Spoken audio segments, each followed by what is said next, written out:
Assalamualaikum warahmatullahi wabarakatuh. Bismillahirrahmanirrahim. Allahumma sholli ala sayyidina Muhammad.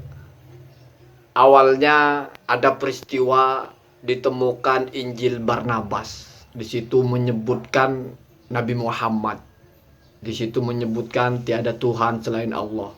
Di situ menyebutkan bahwasanya Nabi Isa bukan anak Allah atau apalah-apalah.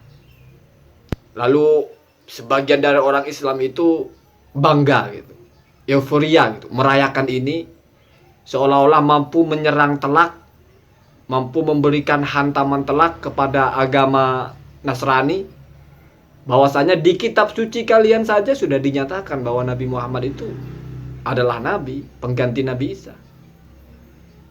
Lalu tiba-tiba adalah pakar sejarah secara ilmiah dan tidak bisa dibantah mengungkapkan bahwa Barnabas itu palsu. Lalu apa persoalannya yang timbul? Menjadi polemik. Orang yang doktor, yang pakar sejarah ini memang menguasai. Dia mampu berhujah dengan argumentasi yang kalau kita subjektif, memang iya. Tinggal Anda simak di link di bawah ini. Bagaimana dokter itu menyatakan secara ilmiah tidak bisa dibantah bahwa Barnabas ini tidak bisa diterima karena tidak otentik.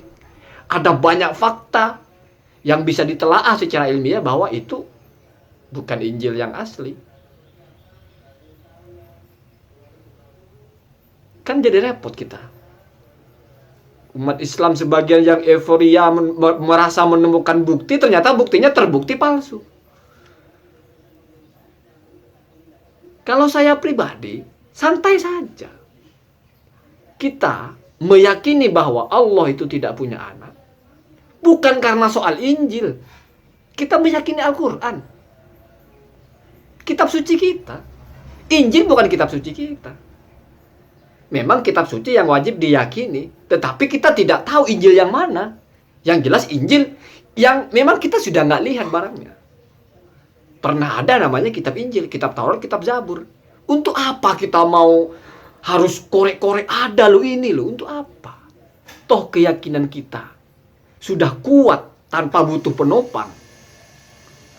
Al-Quran mengatakan bahwasanya Nabi Isa sudah mewasiatkan min ba'dismuhu Ahmad. Akan ada Nabi setelahku namanya Ahmad. Kita percaya itu, bukan harus mencari buktinya ada nggak di Injil. Nggak perlu. Cukup kita yakini Al-Quran itu sudah. Seolah-olah Al-Quran ini lemah gitu, butuh pembuktian gitu. Dikorek-korek bukti, dipaksakan bukti palsu. Sehingga ditolak oleh gereja. Terus kita bilang, wow, orang Kristen gak fair, dia tidak berani ungkap fakta bahwa ini sudah term adu fakta ilmiah. Saya lihat di YouTube Ustaz Firanda atau Ustaz siapa itu ketika bicara tentang Google, tentang Bible, tentang Injil, referensinya Google. Ya karena memang tidak menguasai. Sementara si dokter ini memang dia studinya di situ, mau dilawan.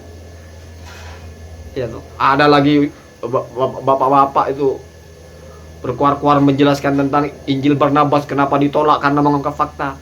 Dia belum sampai di taraf menguji otentifikasi dari Injil itu. Sementara si dokter ini levelnya sudah lebih jauh. Jadi mari kita jujur gitu. Fair gitu. Misalnya Barnabas itu ternyata Barnabas palsu, gak ada ngaruhnya. Kita yakin Nabi Muhammad Nabi adalah atas dasar Al-Quran. Persoalan itu ada di Injil atau tidak bukan urusan. Ngapain kita menjadikan sesuatu sebagai bukti padahal itu masih rapuh? Untuk apa juga? Kita tidak perlu bukti. Tidak perlu bukti. Cukup kita meyakini bahwa setiap huruf dalam Al-Quran itu benar. Sudah. Ya toh. Ngapain ya? Pakai kita keluar-keluar, kenapa gereja menolak Barnabas karena Barnabas menyajikan fakta bahwasanya Islam agama yang benar. Bullshit itu. Itu pikiran orang-orang yang ingin memaksakan agar agama kita diterima orang lain. Yang nggak akan pernah. Kalau Anda ngaji, bagaimana bahasanya Gus Baha itu? Walan tardo angkal yahudu walan nasoro hatta tattabi'a millatahum. Itu lil iknat.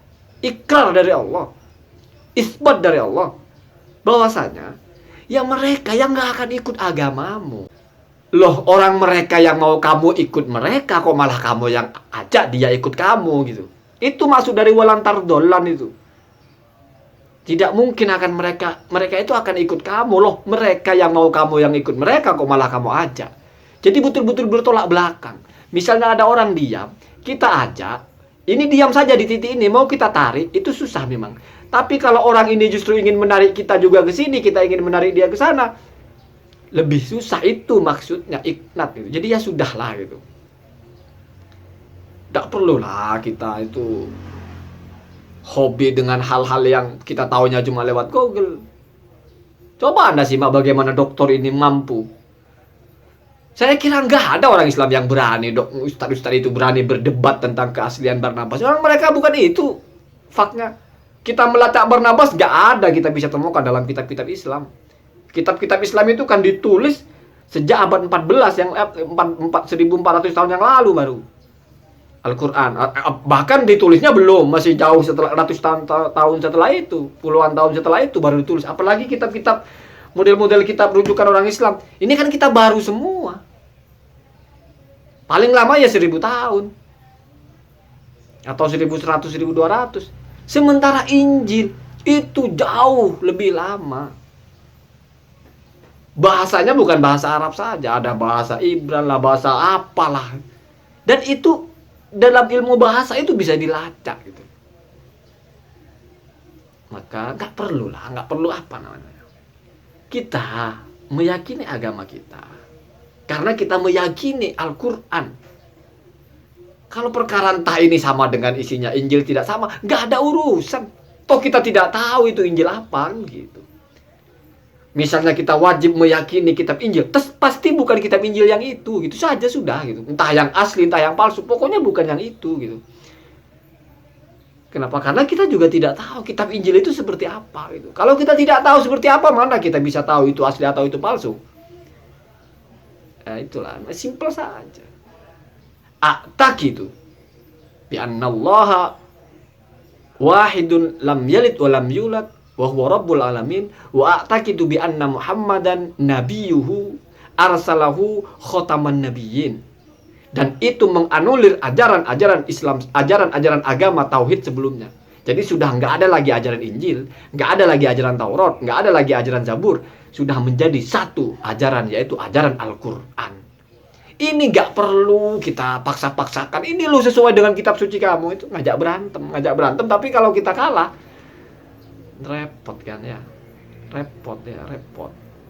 Semua agama itu kokoh, mereka itu punya argumentasi. Yang agak offset ini kan kita nggak pakarnya gitu, tapi menyerang sok-sok tahu bicara tentang Injil gitu kan lucu. Dikiranya Injil itu seperti kitab kita gitu, bahasa Arab. Kalau literatur Islam ya iya, karena memang bahasa dasarnya bahasa Arab gitu. Kalau Injil kan beda-beda bahasanya. Ketika zaman murid angkatan pertama, terus abad, terus itu ribuan tahun bahkan sebelum Islam turun itu. Artinya apa ya? Sudahlah gitu. Gak usahlah kita bawa-bawa Barnabas, bukti bahwa Nabi itu Nabi benar berdasarkan Barnabas, bullshit itu. Kita malu nanti.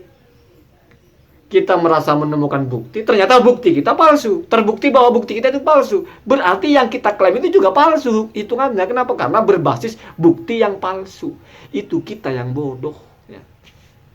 Seolah-olah kita nggak percaya dengan Al-Quran. Masih ragu gitu, masih butuh bukti untuk apa? Itu cukup lah.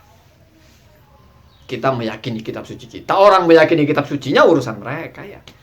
Disitulah lakum dinukum waliyadin. Assalamualaikum warahmatullahi wabarakatuh.